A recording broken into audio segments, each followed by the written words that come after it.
नमस्कार दोस्तों, स्वागत है आपका एडुक्रेक CSIR एंड नीट चैनल पर। आज से हम शुरू कर रहे हैं ICMR JRF daily PYQ series. रोज़ हम करवाएंगे ICMR के previous year question full explanation के साथ, ताकि आप सिर्फ याद ना करें, कॉन्सेप्ट को समझें और एग्ज़ाम क्रैक करें। तो चलिए शुरू करते हैं आज का ICMR PYQ सेशन। सबसे पहले अगर हम सिलेबस की बात कर लेते हैं ICMR लाइफ साइंस, तो इसमें टोटल 20 चैप्टर हैं। ठीक है। Chapter number 1 biochemistry, cell biology, molecular biology, immunology, developmental biology, botany, plant physiology, zoology, genetics, ecology, evolution, environmental science, applied biology, methods in biology, bioinformatics, veterinary science, macrobiology, general knowledge, general aptitude, statics, scientific phenomena. ठीक है। तो सबसे पहले chapter number 1 से start करेंगे, biochemistry, फिर then cell biology ना, serial में चलेंगे। ठीक है ना, सीरीज में। ठीक है, पहले 1 2 3 4 ऐसे। ठीक है, चलिए स्टार्ट करते हैं। Chapter number 1 biochemistry. आपकी स्क्रीन पे पहला क्वेश्चन, वैलेंसी ऑफ कार्बन। तो कार्बन का वैलेंसी कितना होता है? 4 होता है। बहुत इजी है। ठीक है। The energy producing group in the adenosine triphosphate, ATP, जो ATP होता है एडेनोसाइन ट्राइफॉस्फेट, तो एडेनोसाइन ट्राइफॉस्फेट में कौन सा ग्रुप एनर्जी प्रोड्यूस करता है? तो फास्फेट ग्रुप करता है ना, अल्फ़ा बीटा गामा ना। जब बीटा और गामा के बीच का जब बॉन्ड ब्रेक होता है, एनर्जी रिलीज होता है। अल्फ़ा बीटा के बॉन्ड जब ब्रेक होता है तो फिर एनर्जी रिलीज होता है। तो किसके वजह से? फास्फेट ग्रुप के वजह से, है ना। तो आंसर क्या हो जाएगा आपका? 3rd। ठीक है। Which of the following molecule yield the maximum number of ATP upon oxidation? Oxidation, कौन से मॉलिक्यूल का ऑक्सीडेशन होगा तो यील्ड करेगा maximum number of ATP? Glutamate. ये याद रख लीजिए आप, एमाइनो एसिड तो होगा ही नहीं, कोई भी एमाइनो एसिड, ऐसा नहीं कि ग्लूटामेट, ये नहीं होगा।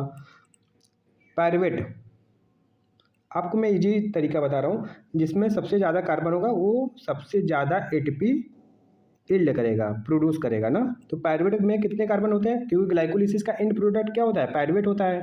तो पायरुवेट में कितने कार्बन होते हैं? 3, क्योंकि 2 मॉलिक्यूल पायरुवेट बनते हैं।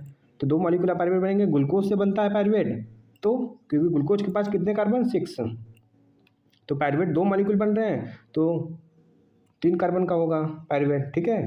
अब ये पाल्मिटेट कितने कार्बन का होता है? 16 कार्बन का। तो आंसर किसका क्या हो जाएगा आंसर? पाल्मिटेट, जिसके पास सबसे ज़्यादा कार्बन, वो सबसे ज़्यादा ATP प्रोड्यूस करेगा। तो आंसर क्या हो जाएगा? 3rd। पाल्मिटेट क्या है? फैटी एसिड है ना। आप एक बार देख लीजिएगा पूरा ना, क्योंकि नंबर ऑफ कार्बन तो पता होना चाहिए ना। ठीक है। Next, which of the following fraction of petroleum has the lowest boiling point? Petroleum का कौन सा फ्रैक्शन है जो कि लोवेस्ट बॉइलिंग पॉइंट होता है? डीजल नहीं, कैरोसिन नहीं, गैसोलीन होता है। ठीक है, ये आपका करेक्ट आंसर है। ठीक।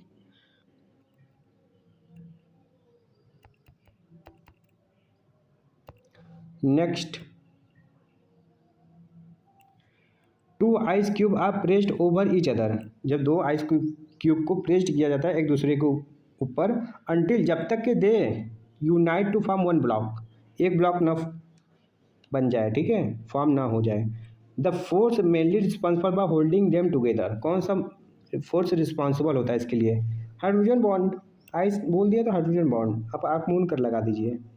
ठीक है, क्योंकि वाटर से तो आइस बनता है ना। Next, all type of chemical force are involve in an antigen antibody interaction except, कौन सा छोड़कर? मतलब एंटीजन एंटीबॉडी के इंटरेक्शन के बीच में कौन सा केमिकल फोर्स इन्वॉल्व होता है ना। तो वंडर वाल फोर्स भी इन्वॉल्व होता है। ठीक है, हाइड्रोजन बॉन्ड भी इन्वॉल्व होता है, वीक फोर्स इन्वॉल्व होता है। एंटीजन एंटीबॉडी के बीच का जो इंटरेक्शन होता है उसमें जो फोर्स रिस्पॉन्सिबल होता है वो वीक फोर्स होता है। तो वंडर वाल फोर्स कैसा फोर्स है? वीक फोर्स है। हाइड्रोजन बॉन्ड भी वीक फोर्स है, हाइड्रोफोबिक बॉन्ड भी वीक फोर्स है। कोवैलेंट बॉन्ड कैसा फोर्स है? स्ट्रॉन्गेस्ट फोर्स है। क्या? स्ट्रॉन्गेस्ट फोर्स, तो आंसर क्या हो जाएगा? Covalent bond.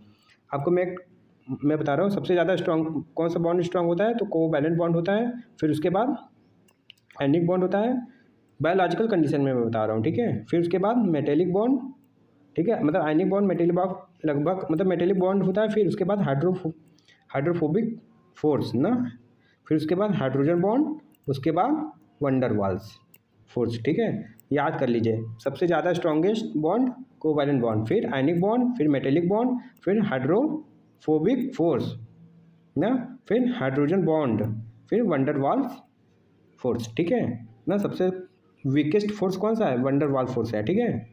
Okay, next, for converting milligram per ml into molar unit for a drug we need to know. अगर मिलीग्राम पर ml को मोलर में कन्वर्ट किया जाए, मिलीग्राम पर ml को मोलर में कन्वर्ट कर लेंगे ना, तो क्या होगा? वैलेंसी होगा क्या? नहीं, वैलेंसी नहीं होगा। वैलेंसी से क्या मतलब है? सॉल्युबिलिटी से नहीं लेना देना। मॉलिकुलर साइज नहीं, मॉलिकुलर वेट, मतलब ग्राम मॉलिकुलर वेट होगा आंसर। क्या हो जाएगा? ग्राम मॉलिकुलर वेट हो जाएगा आंसर, ठीक है। मोलरिटी में कन्वर्ट करना है, ठीक है। 8 which of the following is the smallest unit of an element that retain the property of that element. सबसे स्मॉलेस्ट यूनिट क्या होता है एलिमेंट का? एटम। बचपन से पढ़ते आ रहे हैं, ठीक है। इतना ईजी है ना, मैं एक्सप्लेन करूँ, ठीक है। एटम, ठीक है ना। विच of the following element has the smallest atomic size. हाँ, इसको एक्सप्लेन करते हैं, ठीक है। तो स्मॉलेस्ट एटॉमिक साइज, सबसे छोटा साइज, स्मॉलेस्ट एटॉमिक साइज पूछा है, ठीक है। तो लिथियम दिया है, फिर सोडियम दिया है, फिर पोटेशियम दिया है, फिर रुबिडियम दिया है, ठीक। तो ये आप देखेंगे ये कौन से पीरियड में आता है? सेकेंड पीरियड में आता है, ये थर्ड पीरियड में आता है, ये फोर्थ पीरियड में आता है, ये फिफ्थ पीरियड में आता है ना।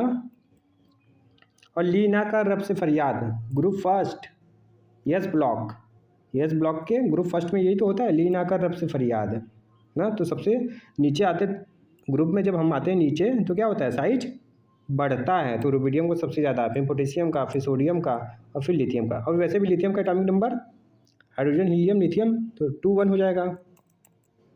सोडियम का 2 8 1 हो जाएगा ना। पोटेशियम का 2 8 कितना होता है? पोटेशियम का एटॉमिक नंबर 19 ना। Hydrogen helium lithium beryllium boron carbon nitrogen oxygen fluorine neon sodium magnesium aluminium silicon phosphorus sulphur chlorine organ potassium 19 होता है। तो 19 होगा तो 2 8 8 1 हो जाएगा। तो नंबर ऑफ सेल बढ़ रहा है ना, फिर जाएंगे तो फिर बढ़ जाएगा ये। तो नीचे आते टाइम क्या हो रहा है? साइज इंक्रीज हो रहा है। तो सबसे स्मॉलेस्ट साइज किसका होगा? लिथियम का होगा ना। और ये सेकेंड पीरियड में है, तो जो सबसे कम पीरियड में होगा वो उसका साइज सबसे छोटा होगा। तो आंसर क्या हो जाएगा? लिथियम हो जाएगा, ठीक है। Which of the following statement about covalent bond, covalent bond के बारे में सही है? तो covalent bond involve the transfer of electron between atom. Electron का ट्रांसफर होता है क्या? आयनिक बॉन्ड में होता है ना। Covalent bond involve sharing of electron, electron का शेयरिंग होता है, ट्रांसफर नहीं होता है। तो 1 गलत। Covalent bond are stronger than ionic bond. हाँ, जनरली नहीं ट्रू, जनरली ये सही नहीं है। जैसे covalent bond in the biological condition that's true, लेकिन अगर हम केमिस्ट्री में बात करेंगे तो आयनिक बॉन्ड ज़्यादा स्ट्रांग होता है, लेकिन बायोलॉजिकल कंडीशन में, बायोलॉजी में अगर हम बात करेंगे तो कोवैलेंट बॉन्ड स्ट्रॉन्गर होता है। तो ये जनरली ट्रू नहीं होता है, तो ये गलत है। Covalent bond are form between 2 non metal. हाँ, कोवैलेंट बॉन्ड 2 नॉन मेटल के बीच में बनता है, ठीक है, ये करेक्ट है।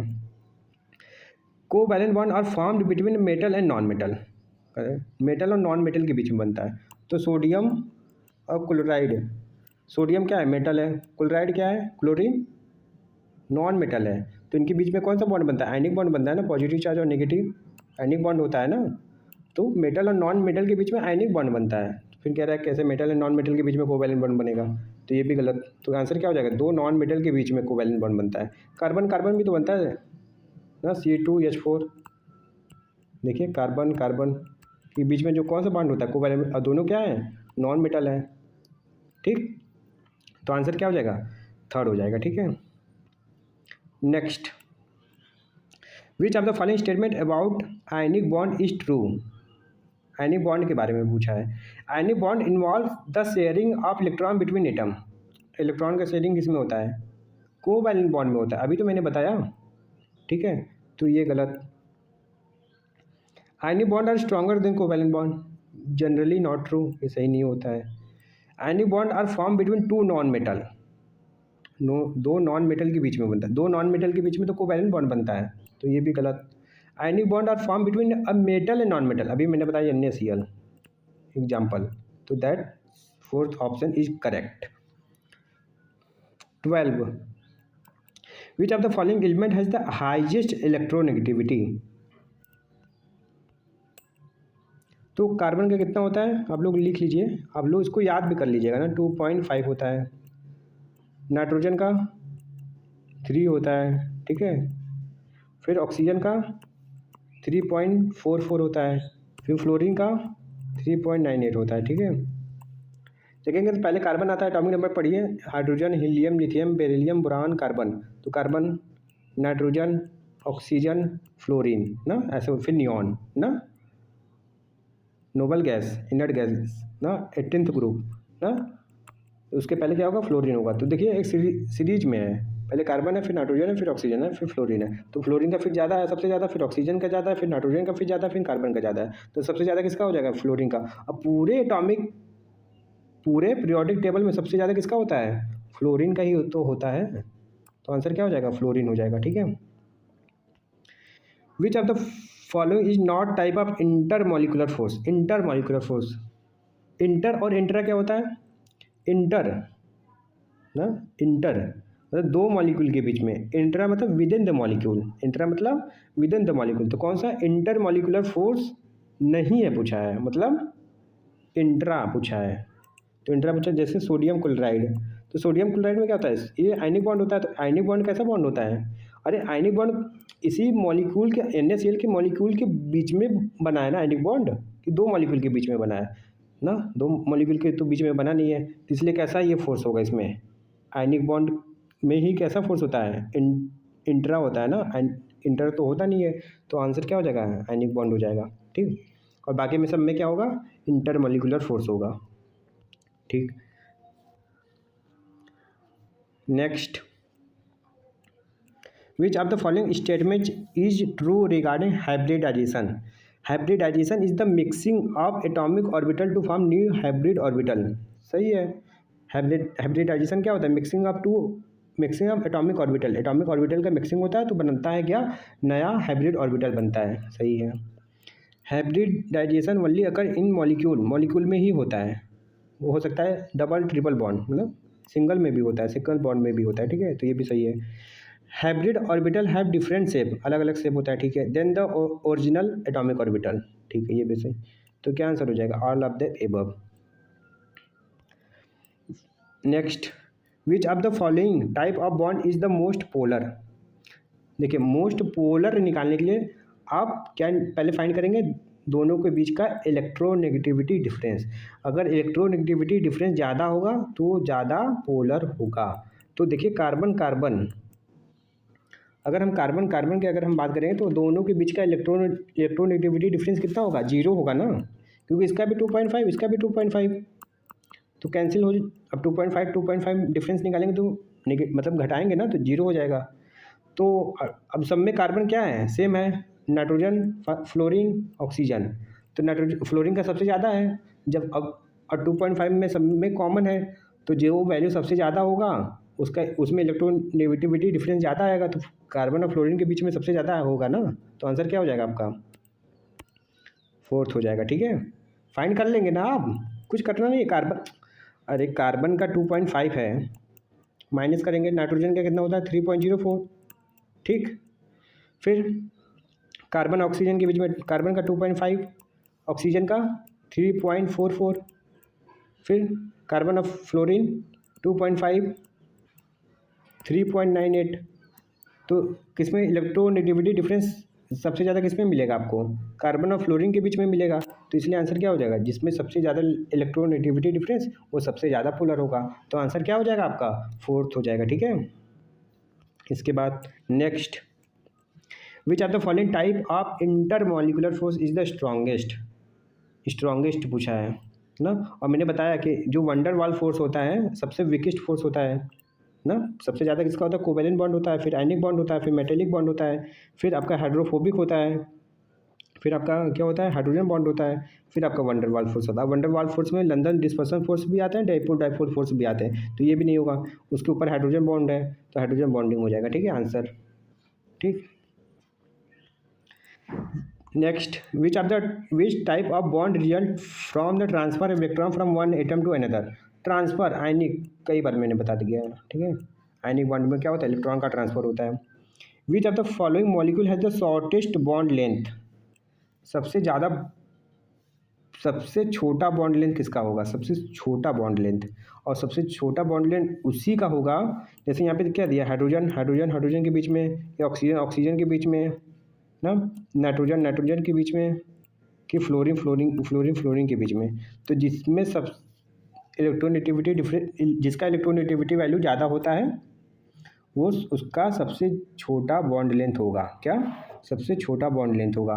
तो क्या आंसर हो जाएगा, तो क्या आंसर हो जाएगा, फ्लोरीन। ठीक है ना, फ्लोरीन के क्या है, फ्लोरीन तो शॉर्टेस्ट बॉन्ड है, क्यों, क्योंकि स्ट्रॉन्ग इलेक्ट्रोनेगेटिविटी वैल्यू है किसका, फ्लोरीन का, जिसकी वजह से क्या होगा, स्ट्रॉन्ग अट्रैक्शन होगा बिटवीन टू एटम, दो एटम के बीच में। जो फ्लोरीन और फ्लोरीन के बीच में क्या होगा, जो अट्रैक्शन होगा वो बहुत ज़्यादा होगा। अब जब बहुत ज़्यादा होगा तो दोनों पास पास बहुत ज़्यादा आ जाएंगे, तो बॉन्ड क्या हो जाएगा, बहुत छोटा हो जाएगा। तो आंसर क्या हो जाएगा, fluorine. Next, which of the following molecule has the highest dipole moment. अब देखिए हाईएस्ट डाइपोल मोमेंट पूछा है, तो CO2 क्या होता है, लीनियर होता है, क्या होता है, लीनियर। इसका स्ट्रक्चर क्या होता है, C डबल बॉन्ड O। ठीक है ना, क्योंकि कार्बन का वैलेंसी कितना होता है, 4 होता है, तो 4 हम डिनोट करते हैं 1 2 3 4। तो देखेंगे इधर ऑक्सीजन का इलेक्ट्रोनेगेटिविटी वैल्यू ज़्यादा होता है इन कंपेरिजन टू कार्बन। तो कार्बन के कंपेरिजन में इसका वैल्यू ज़्यादा है, तो ये अपने तरफ इलेक्ट्रॉन खींचेगा, तो इधर चला जाएगा, फिर इधर भी ये खींचेगा, तो कैंसिल आउट हो जाएगा ना, तो कैंसिल आउट हो जाएगा, इधर अपोजिट डायरेक्शन में है, तो क्या हो जाएगा, नेट डाइपोल मोमेंट क्या हो जाएगा, 0 हो जाएगा। तो CO2 में नेट डाइपोल मोमेंट 0 होता है, तो ये तो आंसर होगा ही नहीं। मेथेन, CH4 को मेथेन कहते हैं, तो C ये स्ट्रक्चर होता है, टेट्राहाइड्रल होता है ना।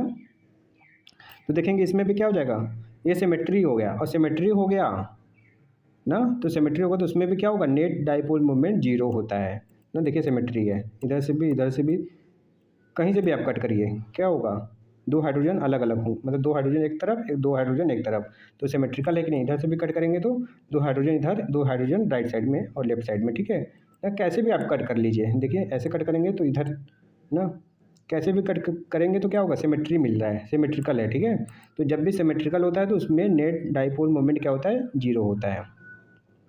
अब बचा अमोनिया और water.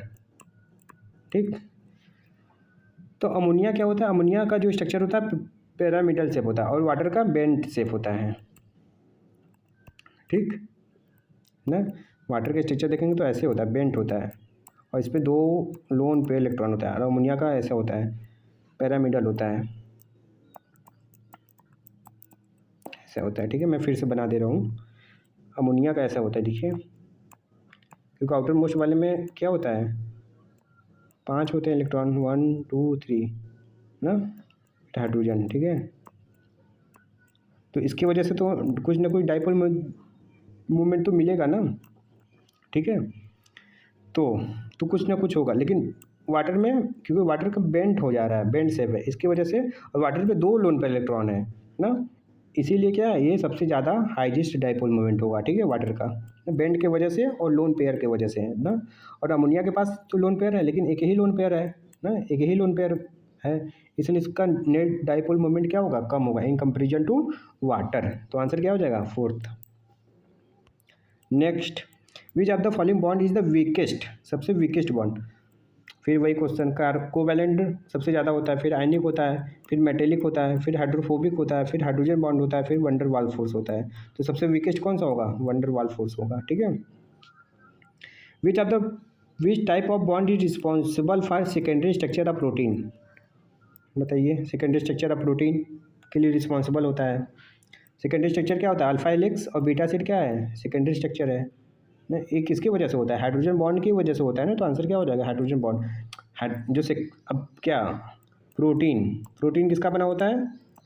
Polymer of amino acid ना, सीक्वेंस ऑफ एमाइनो एसिड जुड़ जाते हैं, ठीक है, तो प्रोटीन बनता है ना। कितने अमाइनो एसिड जुड़ेगा तो प्रोटीन बनेगा? कम से कम 50 अमाइनो एसिड। और ये 50 अमाइनो एसिड जब जुड़ता है, उससे ज़्यादा मोर देन 50 अमाइनो एसिड, तो प्रोटीन का नाम देते हैं। अब ये जो सीक्वेंस है अमाइनो एसिड में, इसमें क्या, उसका आर ग्रुप होता है अमाइनो एसिड में, ठीक है ना, और कार्बोनिल ग्रुप होता है, अमाइन ग्रुप होता है, इसके बीच में हाइड्रोजन बॉन्ड बनता है ना। तो यही जो हाइड्रोजन बॉन्ड बनता है, तो इन्हीं की वजह से क्या बनता है? हाइड्रोजन बॉन्ड की ही वजह से क्या होता है? सेकेंडरी स्ट्रक्चर का फॉर्मेशन होता है। तो इसी यही तो पूछा, responsible for the secondary structure, तो हाइड्रोजन बॉन्ड की ही वजह से सेकेंडरी स्ट्रक्चर बनता है, ठीक है। Which of the following bond is most likely पूछा है to have the significant ionic character. तो ionic character is proportional to electronegativity difference between two atom.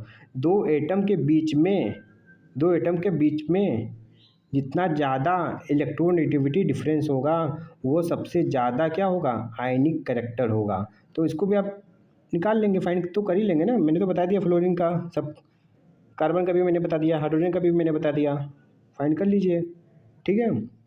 Chlorine का होता है 3.16 होता है, ठीक है। तो आंसर क्या हो जाएगा आपका? देखेंगे तो आंसर हो जाएगा आपका HF हो जाएगा ना, सेकेंड, ठीक है। नेक्स्ट,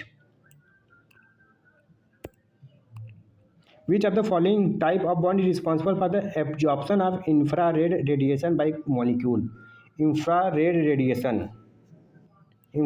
रेडिएशन कौन करता है? कोवैलेंट बॉन्ड करता है, ठीक है ना। एब्जॉर्प्शन करता है, ठीक है, रिस्पॉन्सिबल होता है एब्जॉर्प्शन ऑफ इंफ्रारेड रेडिएशन ना। इंफ्रारेड रेडिएशन तो कौन करता है? आयनिक बॉन्ड नहीं करता है, हाइड्रोजन बॉन्ड भी नहीं करता है, डाइपोल इंटरेक्शन भी नहीं करता है, डाइपोल इंटरेक्शन भी नहीं करता है। तो आंसर क्या हो जाएगा? कोवैलेंट बॉन्ड हो जाएगा, ठीक। Next, what is the relationship between the frequency and wavelength of electromagnetic radiation? ना, फ्रिक्वेंसी और वेवलेंथ के बीच का क्या पूछा है? रिलेशन पूछा है। तो फार्मूला आपको पता है, E इक्वल टू क्या होता है? H mu equal to SC by lambda ना। E क्या है? एनर्जी है ना। एच म्यू, एच क्या है? प्लैंक कांस्टेंट है ना। अब म्यू क्या है? फ्रिक्वेंसी, ये फ्रिक्वेंसी है, ठीक है। लेमडा वेवलेंथ, ये वेवलेंथ हो गया। एच भी यहाँ पे क्या है? प्लैंक कांस्टेंट है। और सी क्या है? वेलोसिटी ऑफ लाइट है, ठीक है। तो देखेंगे तो जो फ्रिक्वेंसी है वो वेवलेंथ के क्या है? इनवर्सली है। तो क्या आंसर हो जाएगा? इनवर्सली की डायरेक्टली? इनवर्सली हो जाएगा। आंसर क्या हो जाएगा? 1, ठीक है। Next, which of the following bond is most difficult to break ना। डिफिकल्ट टू ब्रेक,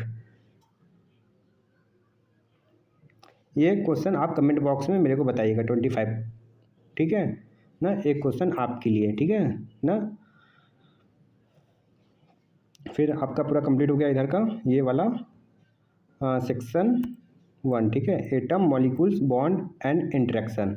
अगर आपको यह PYQ सेशन पसंद आया हो तो वीडियो को लाइक करें, कमेंट जरूर करें। किस यूनिट का क्वेश्चन आप नेक्स्ट चाहते हैं, चैनल को सब्सक्राइब जरूर करें, क्योंकि रोज़ के PYQ, रोज़ का सिलेक्शन के एकदम करीब।